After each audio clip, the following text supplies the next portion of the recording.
24 કલાકમાં જૂનાગઢ જિલ્લામાં વરસાદની તોફાની બેટિંગ। 24 કલાકમાં જૂનાગઢના મેંદરડામાં 1.5 ઇંચ વરસાદ થયો। 24 કલાકમાં જૂનાગઢના માંગરોળમાં પણ 1.5 ઇંચ વરસાદ, જૂનાગઢના માળિયા હાટીનામાં પણ 1/2 ઇંચ વરસાદ વરસ્યો। વંથલી અને કેશોદમાં પણ વરસાદ, મેંદરડા અને માંગરોળમાં પવન સાથે વરસાદ વરસ્યો। અનેક વૃક્ષો ધરાશાયી થયા।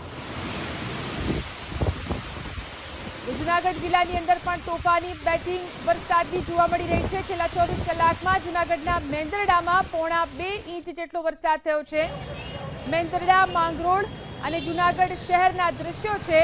જૂનાગઢના માંગરોળમાં 1.5 ઇંચ વરસાદ, તો માળિયા હાટીનામાં પણ 1/2 ઇંચ વરસાદ, વંથલી અને કેશોદમાં પણ વરસાદ, મેંદરડા, માંગરોળમાં પવન સાથે વરસાદથી અનેક વૃક્ષો ધરાશાયી થયા। મેંદરડા, માંગરોળ અને જૂનાગઢ શહેરની અંદર જે રીતે વરસાદ થયો, અનેક વૃક્ષો ધરાશાયી થયા।